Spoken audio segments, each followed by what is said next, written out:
HCN ನ್ಯೂಸ್ಗೆ ಸ್ವಾಗತ. ನಾನು ಪ್ರಿಯಾ. ಈಗ ಹೆಡ್ಲೈನ್ಸ್.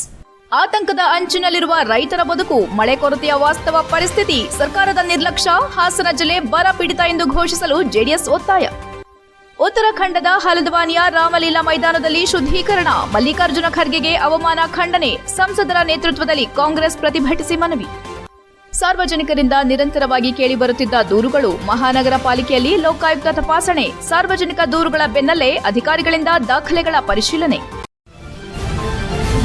ಮುಂಗಾರು ಮಳೆ ಕೈಕೊಟ್ಟ ಪರಿಣಾಮ ರಾಜ್ಯದ ಹಲವು ಜಿಲ್ಲೆಗಳಲ್ಲಿ ಕೃಷಿ ಚಟುವಟಿಕೆಗಳು ಸ್ಥಗಿತಗೊಳ್ಳುವ ಹಂತ ತಲುಪಿದ್ದು ರೈತರ ಬದುಕು ಆತಂಕದ ಅಂಚಿನಲ್ಲಿದೆ.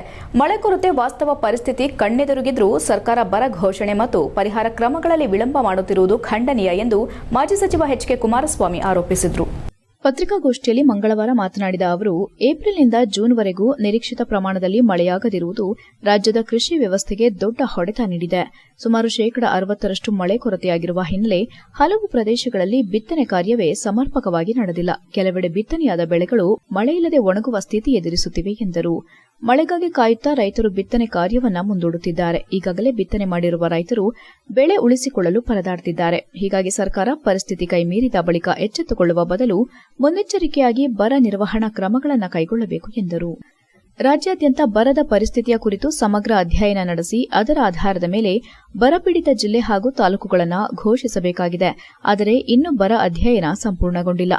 ಕೇಂದ್ರ ಸರ್ಕಾರಕ್ಕೆ ವರದಿಯನ್ನು ಸಲ್ಲಿಸಿಲ್ಲ. ಇಂತಹ ವಿಳಂಬದಿಂದ ಸಂಕಷ್ಟದಲ್ಲಿರುವ ರೈತರಿಗೆ ನ್ಯಾಯ ಸಿಗುವುದಿಲ್ಲ ಎಂದು ಆಕ್ರೋಶ ವ್ಯಕ್ತಪಡಿಸಿದರು. ಜಿಲ್ಲಾ ಉಸ್ತುವಾರಿ ಸಚಿವ ಕೆಎಂ ಶಿವಲಿಂಗೇಗೌಡ ಅವರು ಜಿಲ್ಲೆಯ ಕೆಲ ಪ್ರದೇಶಗಳಿಗೆ ಭೇಟಿ ನೀಡಿ ಬರ ಪರಿಸ್ಥಿತಿಯನ್ನ ಪರಿಶೀಲಿಸಿರುವುದು ಉತ್ತಮ ಬೆಳವಣಿಗೆ. ರೈತರ ಬಗ್ಗೆ ಕಾಳಜಿ ಹೊಂದಿರುವ ಸಚಿವರು ಈ ವಿಚಾರದಲ್ಲಿ ಮುಂದಾಗಿರುವುದು ಸ್ವಾಗತಾರ್ಹ. ಆದರೆ ಅಧ್ಯಯನದ ನಂತರ ವರದಿ ಸರ್ಕಾರದ ಮಟ್ಟದಲ್ಲಿ ಯಾವ ಹಂತದಲ್ಲಿದೆ ಎಂಬುದು ಸ್ಪಷ್ಟವಾಗಬೇಕೆಂದು ಪ್ರಶ್ನಿಸಿದರು. ಜಲಾಶಯಗಳಲ್ಲಿ ನೀರಿನ ಸಂಗ್ರಹವಿದ್ದರೂ ಅಗತ್ಯವಿರುವ ಪ್ರದೇಶಗಳಿಗೆ ಸಮರ್ಪಕ ನೀರು ತಲುಪುತ್ತಿಲ್ಲ. ಒಂದೆಡೆ ಮಳೆ ಕೊರತೆ, ಮತ್ತೊಂದೆಡೆ ನೀರಿನ ನಿರ್ವಹಣೆಯಲ್ಲಿ ಲೋಪ. ಈ ಎರಡು ಕಾರಣಗಳಿಂದ ರೈತರು ಸಂಕಷ್ಟಕ್ಕೆ ಸಿಲುಕಿದ್ದಾರೆ. ಲಭ್ಯವಿರುವ ನೀರನ್ನು ಕೃಷಿಗೆ ಆದ್ಯತೆ ನೀಡಿ ಸಮರ್ಪಕವಾಗಿ ಬಳಸಿಕೊಳ್ಳಬೇಕು ಎಂದು ಒತ್ತಾಯಿಸಿದರು. ಪತ್ರಿಕಾಗೋಷ್ಠಿಯಲ್ಲಿ ಜೆಡಿಎಸ್ ಪಕ್ಷದ ಮುಖಂಡರಾದ ಸತೀಶ್, ರಂಗಸ್ವಾಮಿ, ಸಮೀರ್ ಖಾನ್, ರಘು ಹೊಂಗೆರೆ ಹಾಗೂ ಇತರರು ಹಾಜರಿದ್ದರು. HCN news, Hassan. ಇಡೀ ರಾಜ್ಯಕ್ಕೆ ಆವರಿಸಿರ್ತಕ್ಕಂಥದ್ದು ತಮಗೆಲ್ಲ ಗೊತ್ತಿರತಕ್ಕಂಥ ವಿಚಾರ. ಅದರಲ್ಲೂ ಆಶ್ಚರ್ಯ ಅಂದರೆ ಪಶ್ಚಿಮ ಘಟ್ಟ ಪ್ರದೇಶಗಳಲ್ಲಿ, ಮಲೆನಾಡು ಭಾಗಗಳಲ್ಲೂ ಕೂಡ ಬರ ಆವರಿಸಿರೋದು ಕೂಡ ತಾವು ತಮ್ಮ ಮಾಧ್ಯಮದ ಮೂಲಕ ತಿಳ್ಕೊಂಡಿದ್ದೀವಿ. ತಾವೆಲ್ಲ ವಸ್ತುಸ್ಥಿತಿಯನ್ನು ನೋಡಿದ್ದೀರಿ. ಏಪ್ರಿಲ್, ಮೇ, ಜೂನ್ 3 ತಿಂಗಳು ಸತತವಾಗಿ ಮಳೆ ಬರಲಿಲ್ಲ. 60% ಮಳೆ ಕೊರತೆಯಾಗಿದೆ ಅಂತ ಸರ್ಕಾರವೇ ವರದಿ ಕೊಟ್ಟಿದೆ. ಅದರಲ್ಲಿ 60% ಬೆಳೆ ಬೆಳೆದಿದ್ದರೂ ಕೂಡ ಬೆಳೆ ಬಂದಿರತಕ್ಕಂಥದ್ದು 30%. ಆದರೆ ಸರ್ಕಾರ ನಾಳೆ ಮಾಡ್ತೀವಿ ಬರ ಅಂತ ನಾವು ಘೋಷಿಸ್ತೀವಿ ಅಂತ ಹೇಳಿದರೂ ಕೂಡ ಇಲ್ಲಿವರೆಗೂ ಬರ ಅಧ್ಯಯನ ಮುಗಿದೇ ಇಲ್ಲ.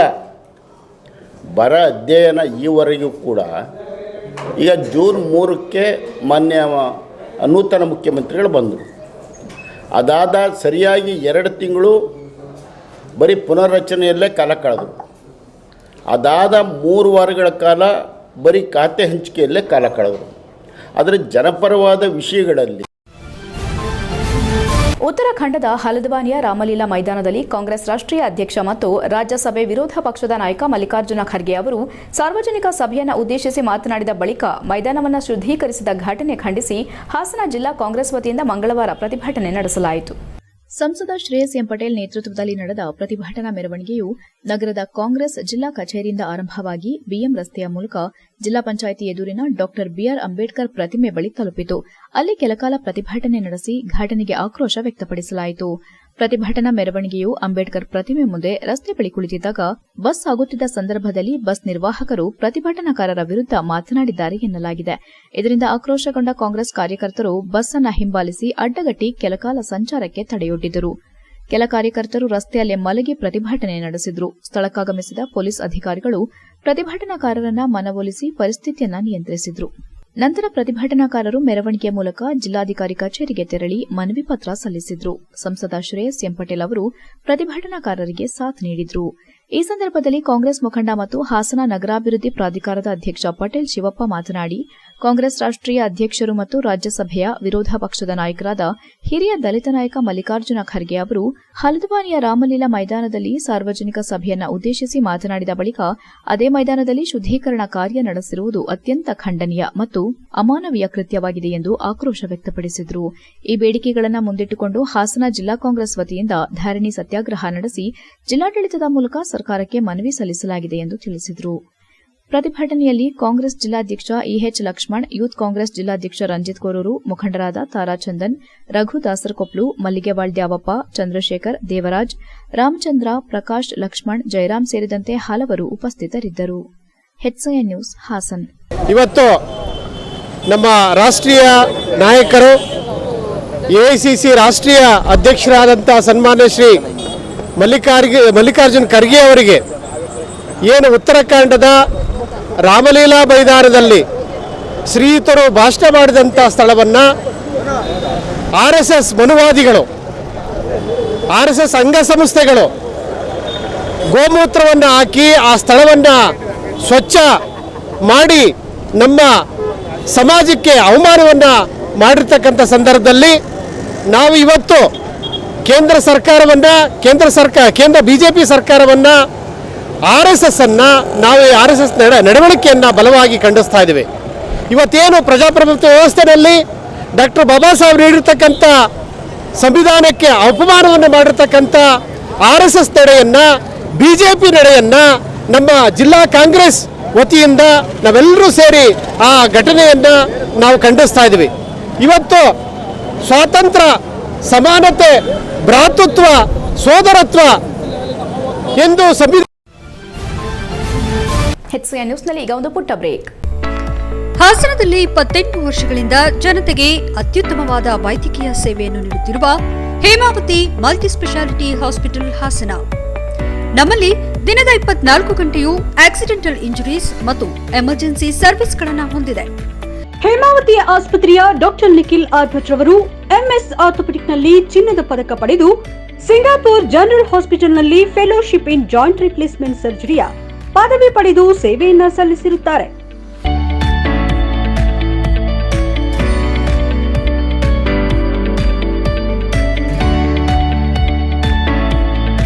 ನಮ್ಮಲ್ಲಿ ಆಂಬ್ಯುಲೆನ್ಸ್ ಸೇವೆಯೂ ಲಭ್ಯ. ಇನ್ನೇಕೆ ತಡ? ನೀವು ಯಾವುದೇ ಮೂಳೆ ಸಮಸ್ಯೆ ಹೊಂದಿದ್ದರೆ ಹಿಂದೆ ಭೇಟಿ ನೀಡಿ. ಹೇಮಾವತಿ ಮಲ್ಟಿಸ್ಪೆಷಾಲಿಟಿ ಹಾಸ್ಪಿಟಲ್, ಉತ್ತರ ಬಡಾವಣೆ, ಹಾಸನ.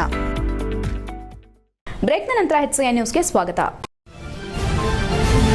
ಸಾರ್ವಜನಿಕರಿಂದ ನಿರಂತರವಾಗಿ ಕೇಳಿ ಬರುತ್ತಿದ್ದ ದೂರುಗಳ ಹಿನ್ನೆಲೆ ಹಾಸನ ಮಹಾನಗರ ಪಾಲಿಕೆ ಕಚೇರಿ ಲೋಕಾಯುಕ್ತ ಅಧಿಕಾರಿಗಳ ತಂಡ ದಿಢೀರ್ ಭೇಟಿ ನೀಡಿ ಸಂಜೆವರೆಗೂ ಸಮಗ್ರ ಪರಿಶೀಲನೆ ನಡೆಸಿದರು. ಹಾಜರಾತಿ, ಅಧಿಕಾರಿಗಳ ಕರ್ತವ್ಯ ನಿರ್ವಹಣೆ, ಸಾರ್ವಜನಿಕ ಸೇವೆಗಳಲ್ಲಿನ ವಿಳಂಬ ಮತ್ತು ವಿವಿಧ ಇಲಾಖೆಗಳ ಕಾರ್ಯವೈಖರಿ ಕುರಿತು ಅಧಿಕಾರಿಗಳು ಮಾಹಿತಿ ಕಲೆ ಹಾಕಿದರು. ಲೋಕಾಯುಕ್ತ SP ನಂದಿನಿ ನೇತೃತ್ವದಲ್ಲಿ ಡಿವೈಎಸ್ಪಿ ಇನ್ಸ್ಪೆಕ್ಟರ್ಗಳು ಸೇರಿದಂತೆ ಹಾಸನ, ಕೊಡಗು ಮತ್ತು ಚಾಮರಾಜನಗರ ಜಿಲ್ಲೆಗಳಿಂದ ಆಗಮಿಸಿದ್ದ ಅಧಿಕಾರಿಗಳು ಮತ್ತು ಸಿಬ್ಬಂದಿ ಪರಿಶೀಲನೆಯಲ್ಲಿ ಭಾಗವಹಿಸಿದ್ದರು. ಸುಮಾರು 6 ವಾಹನಗಳಲ್ಲಿ ಹೆಚ್ಚು ಅಧಿಕಾರಿಗಳು ಮತ್ತು ಸಿಬ್ಬಂದಿ ಪಾಲಿಕೆ ಕಚೇರಿಗೆ ಆಗಮಿಸಿದ್ದು ಏಕಕಾಲದಲ್ಲಿ ವಿವಿಧ ವಿಭಾಗಗಳಲ್ಲಿ ಪರಿಶೀಲನೆ ನಡೆಸಿದ್ದು ಗಮನ ಸೆಳೆಯಿತು. ಲೋಕಾಯುಕ್ತ ಅಧಿಕಾರಿಗಳು ಮಹಾನಗರ ಪಾಲಿಕೆ ಆಯುಕ್ತರ ಕಚೇರಿ, AEE ಸೇರಿದಂತೆ ವಿವಿಧ ವಿಭಾಗಗಳ ಕಚೇರಿಗಳಿಗೆ ತೆರಳಿ ದಾಖಲೆಗಳು, ಕಡತಗಳು ಮತ್ತು ಅಧಿಕಾರಿಗಳ ಕಾರ್ಯನಿರ್ವಹಣೆಗೆ ಸಂಬಂಧಿಸಿದಂತೆ ಮಾಹಿತಿಯನ್ನ ಪರಿಶೀಲಿಸಿದ್ರು. ಕೆಲವು ಕಚೇರಿಗಳ ಬಾಗಿಲುಗಳನ್ನು ಮುಚ್ಚಿಕೊಂಡು ಅಧಿಕಾರಿಗಳು ದಾಖಲೆಗಳನ್ನು ಪರಿಶೀಲಿಸುತ್ತಿರುವುದು ಕಂಡುಬಂದಿತು. ಸಿಬ್ಬಂದಿಯ ಹಾಜರಾತಿ, ಕರ್ತವ್ಯ ನಿರ್ವಹಣೆಯ ವಿವರಗಳು ಮತ್ತು ಸಾರ್ವಜನಿಕರಿಗೆ ಒದಗಿಸಬೇಕಾದ ಸೇವೆಗಳ ಕುರಿತು ಮಾಹಿತಿ ಸಂಗ್ರಹಿಸಲಾಯಿತು. ಸಾರ್ವಜನಿಕರಿಂದ ಬಂದಿರುವ ದೂರುಗಳನ್ನು ಆಧರಿಸಿ ಯಾವ ಹಂತದಲ್ಲಿ ವಿಳಂಬವಾಗುತ್ತಿದೆ, ಅರ್ಜಿಗಳ ವಿಲೇವಾರಿ ಹೇಗೆ ನಡೆಯುತ್ತಿದೆ ಮತ್ತು ಸಾರ್ವಜನಿಕ ಸೇವೆ ಪಡೆಯುವ ಸಂದರ್ಭದಲ್ಲಿ ಮಧ್ಯವರ್ತಿಗಳ ಹಸ್ತಕ್ಷೇಪವಿದೆಯೇ ಎಂಬ ಬಗ್ಗೆಯೂ ಅಧಿಕಾರಿಗಳು ಮಾಹಿತಿ ಪಡೆದುಕೊಂಡರು. ಪಾಲಿಕೆ ಕಚೇರಿಗೆ ಆಗಮಿಸಿದ್ದ ಸಾರ್ವಜನಿಕರು ಲೋಕಾಯುಕ್ತ SP ನಂದಿನಿ ಅವರ ಮುಂದೆ ವಿವಿಧ ಸಮಸ್ಯೆಗಳನ್ನು ಹೇಳಿಕೊಂಡರು. ಅಧಿಕಾರಿಗಳಿಂದ ಸಂಗ್ರಹಿಸಿರುವ ದಾಖಲೆಗಳು ಮತ್ತು ಸಾರ್ವಜನಿಕರಿಂದ ಸ್ವೀಕರಿಸಿರುವ ದೂರುಗಳ ಆಧಾರದ ಮೇಲೆ ಮುಂದಿನ ಕ್ರಮ ಕೈಗೊಳ್ಳುವ ಸಾಧ್ಯತೆ ಇದೆ ಎಂದು ತಿಳಿದುಬಂದಿದೆ. HCN news Hassan. ಬೇಲೂರು ಪತ್ರಕರ್ತರ ಸಂಘ ಕೇವಲ ಕಾರ್ಯಕ್ರಮಗಳನ್ನು ಆಯೋಜಿಸುವ ವೇದಿಕೆಯಾಗದೆ ಸಮಾಜದ ಸಮಸ್ಯೆಗಳಿಗೆ ಸ್ಪಂದಿಸುವ ಮತ್ತು ಜನರ ಧ್ವನಿಯಾಗಿ ಕೆಲಸ ಮಾಡುವ ಶಕ್ತಿಯುತ ವೇದಿಕೆಯಾಗಬೇಕೆಂದು ಎಚ್ಡಿಸಿಸಿ ಬ್ಯಾಂಕ್ ನಿರ್ದೇಶಕ ಎಂಎ ನಾಗರಾಜ್ ಹೇಳಿದರು. ಬೇಲೂರು ತಾಲೂಕು ಪತ್ರಕರ್ತರ ಸಂಘದಲ್ಲಿ ಕಾರ್ಯಕರ್ತರ ದಿನಾಚರಣೆ ಅಂಗವಾಗಿ ಆಯೋಜಿಸಿದ್ದ ಪತ್ರಕರ್ತರ ಜೊತೆ ಸಮಾಗಮ ಕಾರ್ಯಕ್ರಮದಲ್ಲಿ ಮಾತನಾಡಿದ ಅವರು, ಪತ್ರಕರ್ತರು ತಮ್ಮ ವೃತ್ತಿಯ ಮೂಲಕ ಸಮಾಜಕ್ಕೆ ಮಹತ್ವದ ಸೇವೆ ಸಲ್ಲಿಸುತ್ತಿದ್ದಾರೆ. ಪತ್ರಿಕೋದ್ಯಮ ಕ್ಷೇತ್ರದಲ್ಲಿ ಕಾರ್ಯನಿರ್ವಹಿಸುವವರಿಗೆ ಜ್ಞಾನ, ತಾಳ್ಮೆ, ವೃತ್ತಿಪರ ಬದ್ಧತೆ ಮತ್ತು ಸೇವಾ ಮನೋಭಾವ ಅತ್ಯಗತ್ಯ. ಪ್ರತಿಯೊಬ್ಬರೂ ತಮ್ಮ ಸಾಮರ್ಥ್ಯಕ್ಕೆ ಅನುಗುಣವಾಗಿ ಸಮಾಜಕ್ಕೆ ಕೊಡುಗೆ ನೀಡಬೇಕು ಎಂದರು. ಸಮಾಜದಲ್ಲಿ ಸಂಕಷ್ಟದಲ್ಲಿರುವವರಿಗೆ ನೆರವಾಗುವುದು ಹಾಗೂ ಅಗತ್ಯ ಸಂದರ್ಭದಲ್ಲಿ ಸ್ಪಂದಿಸುವುದು ಪ್ರತಿಯೊಬ್ಬರ ಮಾನವೀಯ ಕರ್ತವ್ಯವಾಗಿದೆ. ಒಬ್ಬರಿಗೊಬ್ಬರು ನೆರವಾಗುವ ಮನೋಭಾವ ಬೆಳೆಸಿಕೊಂಡಾಗ ಸಮಾಜ ಮತ್ತಷ್ಟು ಉತ್ತಮವಾಗಿ ರೂಪುಗೊಳ್ಳಲು ಸಾಧ್ಯ. ಪತ್ರಕರ್ತರು ತಮ್ಮ ವೃತ್ತಿಯ ಜವಾಬ್ದಾರಿಯನ್ನು ಅರಿತು ಸಮಾಜದ ಹಿತ ಮತ್ತು ಜನರ ಸಮಸ್ಯೆಗಳ ಪರವಾಗಿ ಪ್ರಾಮಾಣಿಕವಾಗಿ ಕೆಲಸ ಮಾಡಬೇಕು ಎಂದರು. ಪತ್ರಕರ್ತರ ಸಂಘದಂತಹ ವೇದಿಕೆಗಳು ಸದಸ್ಯರ ನಡುವೆ ಒಗ್ಗಟ್ಟು, ಸಹಕಾರ ಮತ್ತು ಸೇವಾ ಮನೋಭಾವವನ್ನು ಬೆಳೆಸಬೇಕು. ಸಂಘಟಿತವಾಗಿ ಕೆಲಸ ಮಾಡಿದಾಗ ಮಾತ್ರ ಪತ್ರಕರ್ತರ ಸಮಸ್ಯೆಗಳಿಗೆ ಪರಿಣಾಮಕಾರಿಯಾಗಿ ಸ್ಪಂದಿಸಲು ಸಾಧ್ಯ. ಸಮಾಜದ ಆಗುಹೋಗುಗಳನ್ನು ಜನರಿಗೆ ತಲುಪಿಸುವುದರ ಜೊತೆಗೆ ಸಮಾಜಮುಖಿ ಕಾರ್ಯಗಳಲ್ಲಿಯೂ ಪತ್ರಕರ್ತರ ಸಂಘ ಸಕ್ರಿಯವಾಗಿ ತೊಡಗಿಸಿಕೊಳ್ಳಬೇಕೆಂದು ಎಂಎ ನಾಗರಾಜ್ ಸಲಹೆ ನೀಡಿದರು. ಇದೇ ಸಂದರ್ಭದಲ್ಲಿ ಪತ್ರಕರ್ತರ ಸಂಘದ ಕ್ಷೇಮಾಭಿವೃದ್ಧಿ ಮತ್ತು ಸಂಘದ ಚಟುವಟಿಕೆಗಳಿಗೆ 1 ಲಕ್ಷ ಹಣಕಾಸಿನ ನೆರವನ್ನು ಎಂಎ ನಾಗರಾಜ್ ನೀಡಿದರು.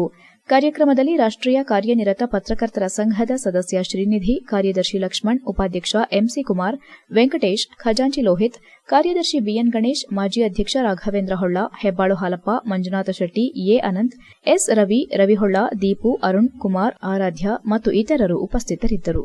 HCN news, Belur.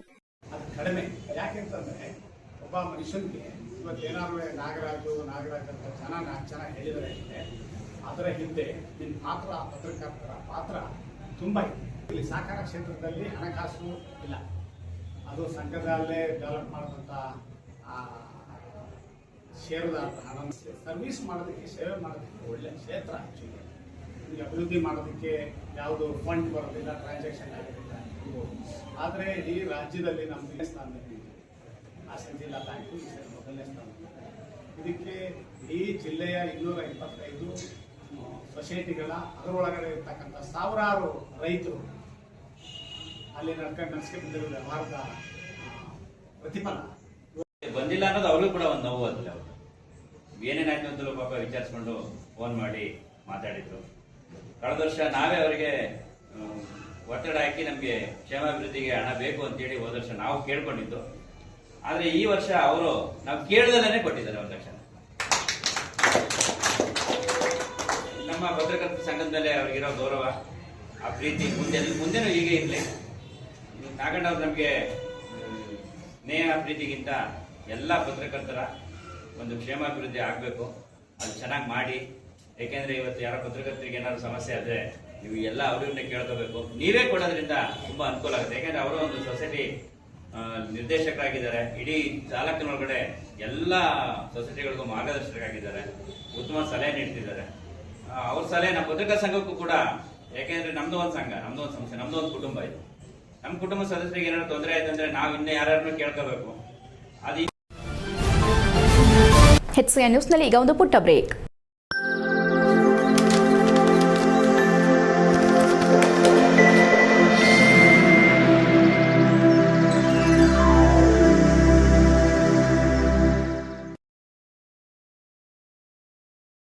ಬ್ರೇಕ್ನ ನಂತರ HCN ನ್ಯೂಸ್ಗೆ ಸ್ವಾಗತ. ಹಾಸನ ಗ್ರಾಮ ಪಂಚಾಯಿತಿಗಳಲ್ಲಿ ಕಾರ್ಯನಿರ್ವಹಿಸುತ್ತಿರುವ ನೌಕರರಿಗೆ ಹಲವು ತಿಂಗಳ ವೇತನ ಬಾಕಿ, ಕನಿಷ್ಠ ವೇತನ ಪಾವತಿ, ಸೇವಾ ಮುಂಬಡ್ತಿ, ಅನುಕಂಪದ ಆಧಾರದ ನೇಮಕಾತಿ, ನಿವೃತ್ತಿ ಉಪಧನ ಸೇರಿದಂತೆ ಹಲವು ಬೇಡಿಕೆಗಳನ್ನು ಈಡೇರಿಸುವಂತೆ ಆಗ್ರಹಿಸಿ ಕರ್ನಾಟಕ ರಾಜ್ಯ ಗ್ರಾಮ ಪಂಚಾಯಿತಿ ನೌಕರರ ಸಂಘದ ಜಿಲ್ಲಾ ಸಮಿತಿ ವತಿಯಿಂದ ಮಂಗಳವಾರ ಜಿಲ್ಲಾ ಪಂಚಾಯಿತಿ ಕಚೇರಿ ಎದುರು ಧರಣಿ ಸತ್ಯಾಗ್ರಹ ನಡೆಸಿದರು. ಸಿಐಟಿಯು ಸಂಯೋಜಿತ ಕರ್ನಾಟಕ ರಾಜ್ಯ ಗ್ರಾಮ ಪಂಚಾಯಿತಿ ನೌಕರರ ಸಂಘದ ನೇತೃತ್ವದಲ್ಲಿ ನಡೆದ ಪ್ರತಿಭಟನೆಯಲ್ಲಿ ಜಿಲ್ಲೆಯ ವಿವಿಧ ಗ್ರಾಮ ಪಂಚಾಯಿತಿಗಳ ನೌಕರರು ಭಾಗವಹಿಸಿ ತಮ್ಮ ಸಮಸ್ಯೆಗಳನ್ನು ಸರ್ಕಾರ ಮತ್ತು ಜಿಲ್ಲಾ ಪಂಚಾಯಿತಿ ಆಡಳಿತದ ಗಮನಕ್ಕೆ ತಂದರು. ಬಳಿಕ ಸಂಘದ ಪದಾಧಿಕಾರಿಗಳು ಜಿಲ್ಲಾ ಪಂಚಾಯಿತಿ ಮುಖ್ಯ ಕಾರ್ಯನಿರ್ವಹಣಾಧಿಕಾರಿ ಶುಭಾಂ ಶುಕ್ಲಾ ಅವರಿಗೆ ಮನವಿ ಸಲ್ಲಿಸಿದರು. ಇದೇ ವೇಳೆ ರಾಜ್ಯ ಗ್ರಾಮ ಪಂಚಾಯಿತಿ ನೌಕರರ ಸಂಘದ ಜಿಲ್ಲಾಧ್ಯಕ್ಷ ಧರ್ಮೇಶ್ ಉದ್ದೇಶಿಸಿ ಮಾತನಾಡಿ, ಜಿಲ್ಲೆಯ ಹಲವು ಗ್ರಾಮ ಪಂಚಾಯಿತಿಗಳಲ್ಲಿ ನೌಕರರಿಗೆ ಹಲವು ತಿಂಗಳಿನಿಂದ ವೇತನ ಪಾವತಿಯಾಗಿಲ್ಲ. ಗ್ರಾಮ ಪಂಚಾಯಿತಿಗಳಿಗೆ ತೆರಿಗೆ ಸೇರಿದಂತೆ ವಿವಿಧ ಮೂಲಗಳಿಂದ ಆದಾಯ ಸಂಗ್ರಹವಾಗುತ್ತಿದ್ದರೂ ನೌಕರರಿಗೆ ಬಾಕಿ ವೇತನ ನೀಡದಿರುವುದು ಅನ್ಯಾಯವಾಗಿದೆ ಎಂದರು. ಸರ್ಕಾರದ ಆದೇಶದಂತೆ ತುಟ್ಟಿ ಭತ್ಯೆ ಸೇರಿದಂತೆ ಕನಿಷ್ಠ ವೇತನವನ್ನ ನೌಕರರಿಗೆ ನೀಡಬೇಕು. ಬಾಕಿ ಉಳಿಸಿಕೊಂಡಿರುವ ವೇತನವನ್ನು ಕೂಡಲೇ ಪಾವತಿಸಬೇಕೆಂದು ಒತ್ತಾಯಿಸಿದರು. ಗ್ರಾಮ ಪಂಚಾಯಿತಿಗಳಲ್ಲಿ ಖಾಲಿ ಇರುವ ಬಿಲ್ ಕಲೆಕ್ಟರ್ ಹುದ್ದೆಗಳಿಗೆ ಅದೇ ಪಂಚಾಯಿತಿಯಲ್ಲಿ ಸೇವೆ ಸಲ್ಲಿಸುತ್ತಿರುವ ಅರ್ಹ ನೌಕರರನ್ನ ನೇಮಕ ಮಾಡುವ ಪ್ರಕ್ರಿಯೆಯಲ್ಲಿ ಅನಗತ್ಯ ವಿಳಂಬ ಮಾಡಲಾಗುತ್ತಿದೆ ಎಂದು ಆರೋಪಿಸಿದರು. ಕೆಲವು ಕಡೆಗಳಲ್ಲಿ ಸರ್ಕಾರದ ನಿಯಮಾವಳಿಗಳನ್ನು ಬದಿಗೊತ್ತಿ ಅರ್ಹ ನೌಕರರನ್ನ ಕಡೆಗಣಿಸಿ ಹೊರಗಿನ ಅಭ್ಯರ್ಥಿಗಳನ್ನು ನೇಮಕ ಮಾಡಿಕೊಳ್ಳಲಾಗುತ್ತಿದೆ. ಇದರಿಂದ ವರ್ಷಗಳಿಂದ ಸೇವೆ ಸಲ್ಲಿಸುತ್ತಿರುವ ನೌಕರರಿಗೆ ಅನ್ಯಾಯವಾಗುತ್ತಿದೆ. ನಿಯಮಾನುಸಾರ ಅರ್ಹ ನೌಕರರಿಗೆ ಹುದ್ದೆ ನೀಡುವ ಪ್ರಕ್ರಿಯೆಯನ್ನು ತ್ವರಿತಗೊಳಿಸಬೇಕೆಂದು ಆಗ್ರಹಿಸಿದರು. ಪ್ರತಿಭಟನಾಕಾರರ ಮನವಿ ಆಲಿಸಿದ ಜಿಲ್ಲಾ ಪಂಚಾಯಿತಿ ಮುಖ್ಯ ಕಾರ್ಯನಿರ್ವಹಣಾಧಿಕಾರಿ ಶುಭಾಂ ಶುಕ್ಲಾ ಪ್ರತಿಭಟನಾಕಾರರನ್ನು ಉದ್ದೇಶಿಸಿ ಮಾತನಾಡಿ, ನಿಮ್ಮ ಎಲ್ಲ ಬೇಡಿಕೆಗಳನ್ನು ಆಲಿಸಿದ್ದು ಜಿಲ್ಲಾ ಮಟ್ಟದಲ್ಲಿ ಆಗುವ ಸಮಸ್ಯೆಗಳನ್ನು ಬಗೆಹರಿಸಲಾಗುವುದು. ಉಳಿದ ಬೇಡಿಕೆಗಳ ಬಗ್ಗೆ ಸರ್ಕಾರದ ಗಮನಕ್ಕೆ ತರಲಾಗುವುದೆಂದು ಭರವಸೆ ನೀಡಿದರು. ಧರಣಿಯಲ್ಲಿ ಕರ್ನಾಟಕ ರಾಜ್ಯ ಗ್ರಾಮ ಪಂಚಾಯಿತಿ ನೌಕರರ ಸಂಘದ ಜಿಲ್ಲಾ ಪ್ರಧಾನ ಕಾರ್ಯದರ್ಶಿ ಕೆಟಿ ಹೊನ್ನೇಗೌಡ, ಜಿಲ್ಲಾ ಖಜಾಂಚಿ ಕುಮಾರಸ್ವಾಮಿ, ಅರವಿಂದ್ ಸೇರಿದಂತೆ ಜಿಲ್ಲೆಯ ವಿವಿಧ ಗ್ರಾಮ ಪಂಚಾಯಿತಿಗಳ ನೌಕರರು ಮತ್ತು ಸಂಘದ ಪದಾಧಿಕಾರಿಗಳು ಭಾಗವಹಿಸಿದ್ದರು. HCN news Hassan. ವೇತನದ ಜಾರಿಗಾಗಿ ಆಗ್ರಹಿಸಿದ್ದು ರಾಜ್ಯದಂತೆ ಗ್ರಾಮ ಪಂಚಾಯಿತಿ ನೌಕರರಿಂದ ಜಿಲ್ಲಾ ಪಂಚಾಯಿತಿ ಕಚೇರಿ ಮುಂದೆ ಧರಣಿ ಸತ್ಯಾಗ್ರಹ ಅಂತ ಒಂದು ಕಾರ್ಯಕ್ರಮ ಇಡೀ ರಾಜ್ಯದಲ್ಲಿ ಎಲ್ಲ ಗ್ರಾಮ ಪಂಚಾಯಿತಿ ಮಟ್ಟದಲ್ಲಿ ಹಮ್ಮಿಕೊಳ್ಳಲಾಗಿದೆ. ನಮ್ಮ ಹಾಸನ ಜಿಲ್ಲೆಯಲ್ಲಿ ಕೂಡ ಸೀಟು ಮುಖಾಂತರದಲ್ಲಿ ಒಂದು ಪ್ರತಿಭಟನೆ ಇದು ಸತ್ಯಾಗ್ರಹ ಒಂದು ಹಮ್ಮಿಕೊಳ್ಳಲಾಗಿದೆ. ಇದರಲ್ಲಿ ಅಧ್ಯಕ್ಷರು ತನ್ನ ಮಾತು ಬೇಡಿಕೆಗಳು ನಮ್ಮ ಸಮಕ್ಷ ಇಟ್ಟಿದ್ದಾರೆ ಮತ್ತು ಸಂಬಂಧಪಟ್ಟ ಒಂದು ಲಿಖಿತಾಗಿ ಒಂದು ಮನವಿ ಕೂಡ ನಮಗೆ ಕೊಟ್ಟಿದ್ದಾರೆ. ಇದರಲ್ಲಿ ಏನೇನು ವಿಷಯಗಳು ನಮ್ಮ ಕೈಯಿಂದ ಮಾಡೋಕ್ಕೆ ಸಾಧ್ಯ ಅದರ ಬಗ್ಗೆ ನಾವು ಕ್ರಮ ತಗೊಳ್ತೀವಿ. ಅವರು ಒಂದು ಸಭಾ ಬಗ್ಗೆ ಹೇಳಿದ್ದಾರೆ. ಎಲ್ಲ ಸಂಘದವರು ನಮ್ಮ ಇಒಸ್ PDOs ಒಂದು ಸಭೆ ಇಒಸ್ PDOs ಎಲ್ಲರಿಗೂ ಕರೀಲಿಕ್ಕೆ ಸ್ವಲ್ಪ ಕಷ್ಟ, ಬಟ್ ಕನಿಷ್ಠ ಇಒಸ್ಗೆ ನಾವು ಕರಿಬಹುದು. ಒಂದು ಸಭಾ ಈ ತಿಂಗಳ ಕೊನೆಯ ಭಾಗದಲ್ಲಿ ಅಥವಾ ಮುಂದಿನ ತಿಂಗಳ ಮೊದಲನೇ ವಾರದಲ್ಲಿ ಒಂದು ಸಭೆನ ನಾನು ಆಯೋಜಿಸಲಾಗ್ತೀನಿ. ಅದರ ಜೊತೆಗೇನೆ ಕನಿಷ್ಠ ವೇತನ ಸಂಬಂಧಪಟ್ಟ ಅವರು ಮನವಿ ಬಗ್ಗೆ ಕೂಡ ನಮಗೆ ತಿಳಿಸಿದ್ದಾರೆ. ಇದು ಲಿಖಿತ ಮನವಿ ಅವರು ನಮಗೆ ಏನು ಕೊಟ್ಟಿದ್ದಾರೆ, ಈಗ ಜಸ್ಟ್ 2-3 ಮಿನಿಟ್ಸ್ ಹಿಂದೆ ನಮಗೆ ಏನು ಮನವಿ ಅವರಿಗೆ ಕೊಟ್ಟಿದ್ದರು ಅದೇ ಮನವಿ ನಾವು ಸರ್ಕಾರದ ಹಂತಕ್ಕೆ ತಲುಪಿಸ್ತೀವಿ. ಮತ್ತು ಅವರು ಪೆಂಡಿಂಗ್ ಏರಿಯಾಸ್ ಬಗ್ಗೆ ಕೂಡ ಮಾತಾಡಿದ್ದಾರೆ. ನಾನು ಕರ್ನಾಟಕ ರಾಜ್ಯ ಗ್ರಾಮ ಪಂಚಾಯಿತಿ ನೌಕರರ ಸಂಘದ ರಾಜ್ಯ ಸಮಿತಿಯ ಕರೆಯ ಭಾಗವಾಗಿ ಕರ್ನಾಟಕ ರಾಜ್ಯದ ಎಲ್ಲ ಜಿಲ್ಲಾ ಪಂಚಾಯಿತಿಗಳ ಮುಂದೆ ಗ್ರಾಮ ಪಂಚಾಯತ್ ನೌಕರರು ತಮ್ಮ ಕೆಲಸಗಳಿಗೆ ಗೈರು ಹಾಜರಾಗಿ ಇವತ್ತು ಧರಣಿ ಸತ್ಯಾಗ್ರಹ ಮಾಡ್ತಾ ಇರ್ತಕ್ಕಂಥ ಉದ್ದೇಶ ಏನಂತಂದರೆ, ಅತ್ಯಂತ ಪ್ರಮುಖವಾಗಿ ಗ್ರಾಮ ಪಂಚಾಯತ್ ನೌಕರರಿಗೆ ಸರ್ಕಾರ ಕನಿಷ್ಠ ವೇತನದ ಆದೇಶವನ್ನು ಜಾರಿ ಮಾಡಿತ್ತು. ಸರ್ಕಾರ ಜಾರಿ ಮಾಡಿ ಕೆಲವು ಕಡೆ ಪಂಚಾಯತ್ 1 ತಿಂಗಳು ಸಂಬಳ ಕೊಟ್ಬಿಟ್ಟಿದ್ರಾಗಲೇ ಅಂಥ ಆದೇಶವನ್ನು ರಾಜ್ಯ ಸರ್ಕಾರ ಬೇರೆ ಬೇರೆ ಕಾರ್ಖಾನೆಗಳ, ಕೈಗಾರಿಕೆಗಳ ಅಥವಾ ಗುತ್ತಿಗೆದಾರರ ಮಾಲೀಕರ ಒತ್ತಡಕ್ಕೆ ಮಣಿದು ಅವರ ಲಾಭಿಗೆ ಒಳಗಾಗಿ ಇವತ್ತು ಆದೇಶವನ್ನು ತಡೆ ಹಿಡಿದು ಸಂಪುಟ ದರ್ಜೆಯ ಉಪಸಮಿತಿಯನ್ನು ಮಾಡ್ತಕ್ಕಂಥ ನಿರ್ಧಾರ ಮಾಡಿದೆ. ಅದರ ಅರ್ಥ ಏನು ಅಂತಂದರೆ, ಸರ್ಕಾರವೇ ಜಾರಿ ಮಾಡುವಂಥ ಆದೇಶವನ್ನು ಸರ್ಕಾರವೇ ತಡೆ ಹಿಡಿದಿದೆ. ಅಂದರೆ ಹಿಂದೆ ಜಾರಿ ಮಾಡಬೇಕಾದ್ರೆ ಅಧ್ಯಯನ ಮಾಡಿ ಜಾರಿ ಮಾಡಿದ್ದಾರೆ. ಈ ಮತ್ತೆ ಯಾಕೆ ತಡೆ ಹಿಡಿದ್ದಾರೆ ಅಂದರೆ, ಕೇವಲ ಖಾಸಗಿ ಮಾಲೀಕರ ದೊಡ್ಡ ಬಂಡವಾಳಗಳ ಹಿತಾಸಕ್ತಿಗೋಸ್ಕರ ಮಾಡಿದ್ದಾರೆ. ಕರ್ನಾಟಕ ರಾಜ್ಯದ ಕೋಟ್ಯಾಂತರ ಕಾರ್ಮಿಕರಿಗೆ ಅನುಕೂಲ ಆಗ್ತಕ್ಕಂಥ, ಅವರ ಬದುಕಿನಲ್ಲಿ ಆದಾಯ ಹೆಚ್ಚು ಮಾಡ್ತಕ್ಕಂಥ ಒಂದು ಆದೇಶವನ್ನು ಕೆಲವು ಬಂಡವಾಳಿಗರ ಹಿತಾಸಕ್ತಿ ಮನೆ ಮಾಡ್ತಕ್ಕಂಥ ಸರ್ಕಾರದ ಕ್ರಮ ನಾವು ಖಂಡಿಸ್ತೇವೆ. ಯಾವುದೇ ಕಾರಣಕ್ಕೂ ಆದೇಶವನ್ನು ಅಧಿಸೂಚನೆ ಪುನರ್ವಿಮರ್ಶೆ ಮಾಡಬಾರ್ದು, ಮರುಪರಿಶೀಲನೆ ಮಾಡಬಾರ್ದು. ಈಗ ಹೇಗೆ ಜಾರಿ ಆಗಿದೆ ಹಾಗೆಯೇ ಕೂಡಲೇ ಜಾರಿ ಮಾಡಬೇಕು. ಗ್ರಾಮ ಪಂಚಾಯತ್ ನೌಕರರ ಖಾತೆಗಳಿಗೆ ನೇರವಾಗಿ ವೇತನ ಹಾಕಬೇಕು ಅನ್ನೋಂಥ ಬೇಡಿಕೆ ನಾವು ಒತ್ತಾಯ ಮಾಡ್ತಾ ಇದ್ದೇವೆ. ಜೊತೆಗೆ ಸ್ಥಳೀಯ ಮಟ್ಟದಲ್ಲಿ ಜಿಲ್ಲಾ ಪಂಚಾಯತ್ ವ್ಯಾಪ್ತಿಯಲ್ಲಿ ನೌಕರರ ಬೇಡಿಕೆಗಳು ಏನಾಗಬೇಕು ಅನ್ನೋದ್ರ ಬಗ್ಗೆ ನಾವು ಈ ಮುಖ್ಯ ಕಾರ್ಯನಿರ್ವಾಹಕ ಅಧಿಕಾರಿಗೆ ಮನವಿ ಕೊಟ್ಟಿದ್ದೇವೆ. ಅವರು ಕೂಡ ಸೂಕ್ತ ರೀತಿಯಲ್ಲಿ ಸ್ಪಂದಿಸಿದ್ದಾರೆ. ಸೊ ಈ ಹೋರಾಟ ಇಡೀ ರಾಜ್ಯಾದ್ಯಂತ ನಡೀತಾ ಇದೆ. ರೈತರ ಪರವಾಗಿ ತಾವು ಕೈಗೊಂಡಿರುವ ಹೋರಾಟವನ್ನು ಯಾವುದೇ ಕಷ್ಟ ಸಂಕಷ್ಟ ಎದುರಾದರೂ ಮುಂದುವರೆಸುವುದಾಗಿ ಮಾಜಿ ಶಾಸಕ ಕೆಎಸ್ ಲಿಂಗೇಶ್ ಸಂಕಲ್ಪ ಮಾಡಿದರು.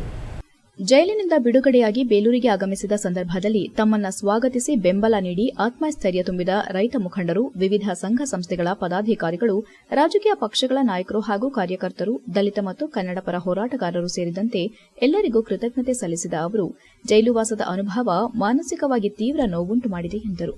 ಜೈಲಿನಲ್ಲಿದ್ದ ಸಂದರ್ಭದಲ್ಲಿ ಸಾರ್ವಜನಿಕ ಜೀವನ ಮುಂದುವರೆಸಬೇಕೆ ಎಂಬ ಪ್ರಶ್ನೆಯೂ ತಮ್ಮಲ್ಲಿ ಮೂಡಿತ್ತು. ಆದರೆ ಬಿಡುಗಡೆಯಾದ ಬಳಿಕ ತಮ್ಮ ಬೆಂಬಲಕ್ಕೆ ಅಪಾರ ಸಂಖ್ಯೆಯಲ್ಲಿ ಜನರು ನಿಂತಿರುವುದನ್ನು ಕಂಡು ಮತ್ತೆ ರೈತರ ಪರವಾಗಿ ಹೋರಾಡುವ ಆತ್ಮಸ್ಥೈರ್ಯ ಬಂದಿದೆ ಎಂದು ಹೇಳಿದರು. ತಮ್ಮ ವಿರುದ್ಧದ ಪ್ರಕರಣ ನ್ಯಾಯಾಲಯದಲ್ಲಿರುವುದರಿಂದ ಅದರ ಕುರಿತು ಹೆಚ್ಚಿನ ಚರ್ಚೆ ಮಾಡುವುದಿಲ್ಲ. ನ್ಯಾಯಾಲಯದ ಮೇಲೆ ಸಂಪೂರ್ಣ ವಿಶ್ವಾಸವಿದ್ದು ಮುಂದಿನ ದಿನಗಳಲ್ಲಿ ಸತ್ಯ ಹೊರಬರಲಿದೆ. ನ್ಯಾಯಾಲಯದ ತೀರ್ಪಿಗೆ ಗೌರವ ನೀಡುವುದು ತಮ್ಮ ಕರ್ತವ್ಯ ಎಂದರು.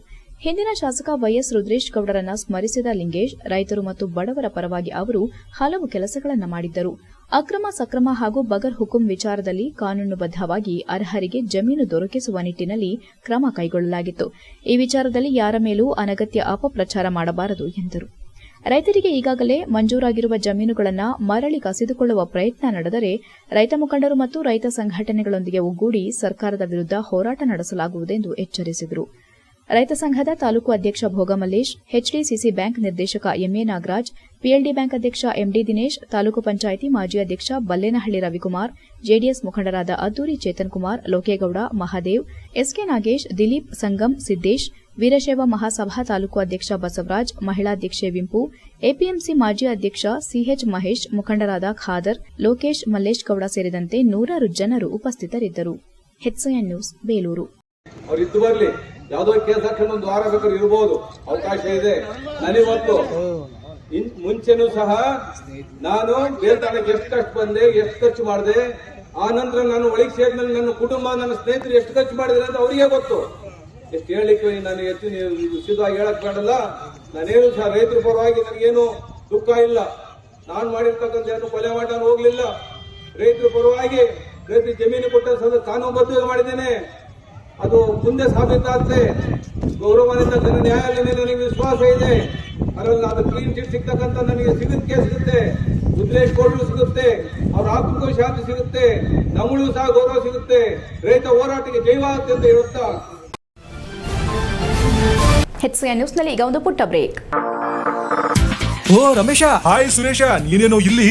ನನ್ ಮಗನ್ನ PU ಜೊತೆಗೆ CA ಮಾಡ್ಸೋಣ ಅಂದ್ರೆ ನನ್ನ ಮಗ ಸ್ಪೋರ್ಟ್ಸ್ ಕಲ್ಚರಲ್ಸ್ ಅಂತಿದ್ದಾನೆ. ಏನ್ ಮಾಡೋದು? ಅದಕ್ಕೆ ಟೆನ್ಷನ್. ಡೈರೆಕ್ಟ್ ಆಗಿ ಕರ್ಕೊಂಡು ಹೋಗಿ ಪ್ರತಿ ಸಲ 100% ರಿಸಲ್ಟ್ ತಗೋತಿರೋ ನಮ್ಮ ಸೆಂಟ್ರಲ್ ಕಾಮರ್ಸ್ ಕಾಲೇಜ್ಗೆ ಸೇರ್ಸು. ಅಲ್ಲಿ ಪ್ರತಿ ವರ್ಷ ಸ್ಟೇಟ್ ರ್ಯಾಂಕ್ಸ್ ಹಾಗೆ ಜಿಲ್ಲೆಗೆ ಫಸ್ಟ್ ರ್ಯಾಂಕ್ ತಗೊಳ್ಳೋ ಜೊತೆಗೆ CA CS ಗೆ ಕೋಚಿಂಗ್ ಕೊಟ್ಟು ಒಳ್ಳೆ ರಿಸಲ್ಟ್ ಕೊಡ್ತಿರೋ ಜಿಲ್ಲೆಯ ನಂಬರ್ 1 ಕಾಮರ್ಸ್ ಕಾಲೇಜು. ಅಲ್ಲ, CA ಕೇಳಿದೀನಿ, CS ಅಂದ್ರೆ ಕಂಪನಿ ಸೆಕ್ರೆಟರಿ ಅಂತ. ಅದು CA ತರನೇ ಪ್ರೊಫೆಷನಲ್ ಕೋರ್ಸ್. ಇಡೀ ಜಿಲ್ಲೆಯಲ್ಲಿ CS ಗೆ ಕೋಚಿಂಗ್ ಕೊಡ್ತಿರೋದು ಇದೊಂದೇ ಕಾಲೇಜು. ಜೊತೆಗೆ PU ಡಿಗ್ರಿ ಎಲ್ಲ ಸ್ಟೂಡೆಂಟ್ಸ್ ಗೂ advance Excel, SAP, Tally, power BI ತರ ಆಡ್ ಆನ್ ಕೋರ್ಸ್ ಗಳು ಇವೆ. ಇಷ್ಟೇ ಅಲ್ಲಪ್ಪ, ಡಿಗ್ರಿ ಸ್ಟೂಡೆಂಟ್ಸ್ ಗೆ ಪ್ಲೇಸ್ಮೆಂಟ್ ಟ್ರೈನಿಂಗ್ ಕೊಟ್ಟು ಕ್ಯಾಂಪಸ್ ಇಂಟರ್ವ್ಯೂ ಮಾಡಿಸ್ತಾರೆ. ಮತ್ತೆ ಪ್ರತಿ ವರ್ಷ ಕಾಲೇಜಿನ 50 ರಿಂದ 60 ವಿದ್ಯಾರ್ಥಿಗಳು ಒಳ್ಳೊಳ್ಳೆ ಕಂಪನಿಗೆ ಸೆಲೆಕ್ಟ್ ಆಗ್ತಿದ್ದಾರೆ. ಜೊತೆಗೆ ಸ್ಪೋರ್ಟ್ಸ್ ನಲ್ಲಿ ಈ ಕಾಲೇಜ್ ನ ಮಕ್ಕಳು ಸ್ಟೇಟ್ ಮತ್ತೆ ನ್ಯಾಷನಲ್ಸ್ ಗೂ ಹೋಗ್ತಾರೆ. ಕಲ್ಚರಲ್ಸ್ ಗೆ ಟ್ಯಾಲೆಂಟ್ ಹಂಟ್ ಅಂತ ಹಬ್ಬನೇ ಮಾಡ್ತಾರೆ. ಹಾಗಾದ್ರೆ ಕಾಮರ್ಸ್ ಮಕ್ಕಳಿಗೆ ಬೇಕಿರೋ A to Z ಇದೊಂದೇ ಕಾಲೇಜ್ ನಲ್ಲಿ ಸಿಗುತ್ತೆ ಅಂತ ಆಯ್ತು. ಹೌದು, ಹುಡುಗರಿಗೂ ಹುಡುಗಿಯರಿಗೂ ಪ್ರತ್ಯೇಕ ಹಾಸ್ಟೆಲ್ ವ್ಯವಸ್ಥೆ ಕೂಡ ಇದೆ. ಅದೇ ನಮ್ಮ ಸೆಂಟ್ರಲ್ ಕಾಮರ್ಸ್ ಕಾಲೇಜ್. ಪ್ರವೇಶಾತಿಗಾಗಿ ಸಂಪರ್ಕಿಸಿ central commerce PU college, Saibaba temple ಎದುರು, ಸಾಲಗಾಮಿ ರಸ್ತೆ, Hassan. Central commerce degree college, Salagami ರಸ್ತೆ, ಹಾಸನ. ದೂರವಾಣಿ ಸಂಖ್ಯೆ 9916141544 ಮತ್ತು 9902301522.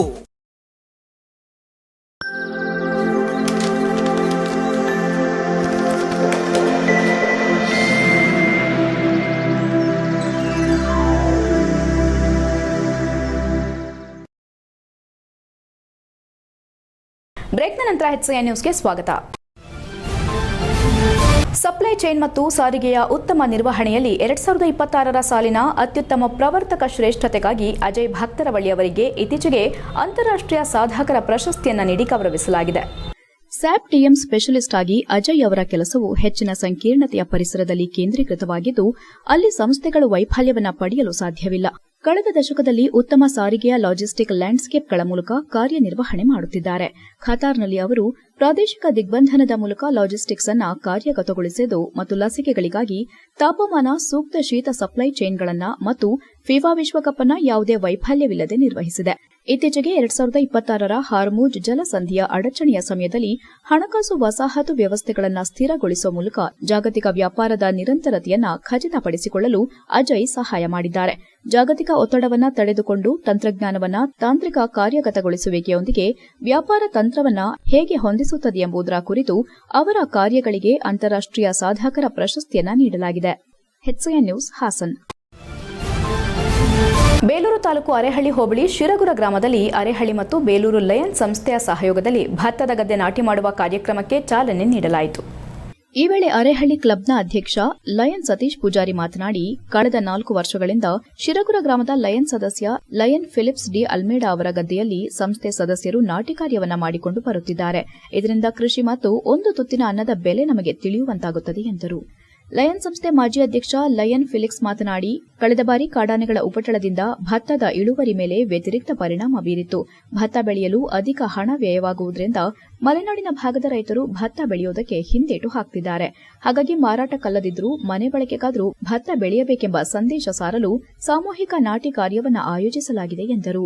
ಬೇಲೂರು ಕ್ಲಬ್ನ ಕಾರ್ಯದರ್ಶಿ ಲಯನ್ ಪೂವಯ್ಯ ಮಾತನಾಡಿ, ಕೃಷಿ ಚಟುವಟಿಕೆ ಮನಸ್ಸಿಗೆ ಉಲ್ಲಾಸ ನೀಡುತ್ತದೆ. ಕಷ್ಟಪಟ್ಟು ದುಡಿದರೆ ಮಾತ್ರ ಉತ್ತಮ ಫಸಲು ನಮ್ಮ ಕೈ ಸೇರುತ್ತದೆ ಎಂದು ನುಡಿದರು. ಈ ವೇಳೆ ಅರೇಹಳ್ಳಿ ಕ್ಲಬ್ನ ಕಾರ್ಯದರ್ಶಿ ಲಯನೆಸ್ ಸೌಜನ್ಯ ಪೃಥ್ವಿರಾಜ್, ಖಜಾಂಚಿ ಲಯನ್ ಗುರುಪ್ರಸಾದ್, ಸಹ ಕಾರ್ಯದರ್ಶಿ ಲಯನ್ ಲಿಖಿತ್, ಬೇಲೂರು ಕ್ಲಬ್ನ ಅಧ್ಯಕ್ಷ ಲಯನ್ ಮುಖ್ತಾರ್ ಅಹಮದ್, ಕಾರ್ಯದರ್ಶಿ ಲಯನ್ ಪೂವಯ್ಯ ಹಾಗೂ ಇತರರು ಉಪಸ್ಥಿತರಿದ್ದರು. ಬೇಲೂರು ತಾಲೂಕು ಅರೇಹಳ್ಳಿ ಹೋಬಳಿ ಶಿರಗುರದಲ್ಲಿ ಅರೇಹಳ್ಳಿ ಹಾಗೂ ಬೇಲೂರು ಲಯನ್ ಸಂಸ್ಥೆಯ ಸಹಯೋಗದಲ್ಲಿ ಫೆಲಿಕ್ಸ್ ಡಿ ಅಲ್ಮೇಡಾ ಅವರ ಒಡೆತನದ ಭತ್ತದ ಗದ್ದೆಯಲ್ಲಿ ನಾಟಿ ಕಾರ್ಯಕ್ಕೆ ಚಾಲನೆ ನೀಡಲಾಯಿತು. HCN news Belur. ಈ ದಿನ ನಮ್ಮ ಫೆಲಿಕ್ಷಣ್ಣನ ಅವರ ಗದ್ದೆ ನಾಟಿ 4 ವರ್ಷದಿಂದ ಲಯನ್ಸ್ ಸಂಸ್ಥೆಯಿಂದ ಅರಳಿ ಲಯನ್ಸ್ ಸಂಸ್ಥೆಯಿಂದ ನಟ್ಟಿ ಮಾಡ್ತಿದ್ದೀವಿ. ಅದೇ ಈ ವರ್ಷ ಕೂಡ ಬೇಲೂರು ನಾವು ಜಂಟಿಯಾಗಿ ಮಾಡ್ತಿದ್ದೀವಿ. ಎಲ್ಲರಿಗೂ ನನ್ನ ಅರಳಿ ಲಯನ್ ಸಂಸ್ಥೆ ಸಕ್ರಿಯ ಸದಸ್ಯರಾದಂಥ ಫೆಲಿಕ್ಸ್ ಅವರ ಗದ್ದೆನಲ್ಲಿ ಅರಳ್ಳಿಯವರು 3-4 ವರ್ಷಗಳಿಂದ ನಟ್ಟಿ ಮಾಡ್ಕೊಂಡು ಬಂದಿದ್ದಾರೆ. ಈ ವರ್ಷ ಅವರು ನಮ್ಮನ್ನು ಜಂಟಿಯಾಗಿ ಒಂದು ಕಾರ್ಯಕ್ರಮ ಮಾಡೋಣ ಬನ್ನಿ ಅಂತ ಹೇಳ್ಬಿಟ್ಟು ಇಲ್ಲಿ ಕರೆದಿದ್ದಾರೆ. ಒಂದು ಅನ್ನದ ಬೆಲೆ ಮತ್ತು ಅನ್ನದ ಮಹತ್ವವನ್ನು ನಾವು ತಿಳಿಬೇಕಾದ್ರೆ ಈ ಒಂದು ಕೃಷಿ ಅನ್ನತಕ್ಕಂಥದ್ದನ್ನು ನಾವು ತೊಡಗಿಸ್ಕೊಳ್ಬೇಕು. ಈ ಕೃಷಿಯ ಒಂದು ಚಟುವಟಿಕೆಗಳು ಎಷ್ಟು ಒಂದು ಮನಸ್ಸಿಗೆ ಉಲ್ಲಾಸ ಮತ್ತು ಸಂತೋಷವನ್ನು ಕೊಡುತ್ತೆ ಅಂತಕ್ಕಂಥದ್ದು ಅದರೊಳಗಡೆ ನಾವು ಬಂದು ತೊಡಗಿಸ್ಕೊಂಡಾಗ ನಮಗೆ ಅದರ ಅನುಭವ ಆಗುತ್ತೆ. ಇವತ್ತು ನಿಜವಾಗ್ಲೂ ನಾನು ಅರಳ್ಳಿ ಮತ್ತು ಫೆಲಿಕ್ಸ್ ಅವರಿಗೆ ಈ ಒಂದು ಸಂದರ್ಭವನ್ನು ಒದಗಿಸಿಕೊಟ್ಟದಕ್ಕೆ ನಾನು ಧನ್ಯವಾದವನ್ನು ಹೇಳ್ತಾ ಇದ್ದೇನೆ. ಇದರಲ್ಲಿ ಒಂದು ಉಜ್ವಲವಾದ ಬೆಳೆ ಬಂದು ಈ ಬೆಳೆಯನ್ನು ಕಟಾವು ಮಾಡೋ ಸಂದರ್ಭದಲ್ಲಿ ನಾವು ಬಂದು ಅದರ ಭತ್ತವನ್ನು ಲಯನ್ಸ್ ಸಂಸ್ಥೆಯಲ್ಲಿ ನಡೀತಕ್ಕಂಥ ಒಂದು ಕಾರ್ಯ. ಕೊನೆಯಲ್ಲಿ ಮತ್ತೊಮ್ಮೆ ಮುಖ್ಯಾಂಶಗಳು. ಆತಂಕದ ಅಂಚಿನಲ್ಲಿರುವ ರೈತರ ಬದುಕು, ಮಳೆ ಕೊರತೆಯ ವಾಸ್ತವ ಪರಿಸ್ಥಿತಿ, ಸರ್ಕಾರದ ನಿರ್ಲಕ್ಷ್ಯ, ಹಾಸನ ಜಿಲ್ಲೆ ಬರ ಪೀಡಿತ ಎಂದು ಘೋಷಿಸಲು ಜೆಡಿಎಸ್ ಒತ್ತಾಯ. ಉತ್ತರಾಖಂಡದ ಹಲ್ದ್ವಾನಿಯ ರಾಮಲೀಲಾ ಮೈದಾನದಲ್ಲಿ ಶುದ್ಧೀಕರಣ, ಮಲ್ಲಿಕಾರ್ಜುನ ಖರ್ಗೆಗೆ ಅವಮಾನ ಖಂಡನೆ, ಸಂಸದರ ನೇತೃತ್ವದಲ್ಲಿ ಕಾಂಗ್ರೆಸ್ ಪ್ರತಿಭಟಿಸಿ ಮನವಿ.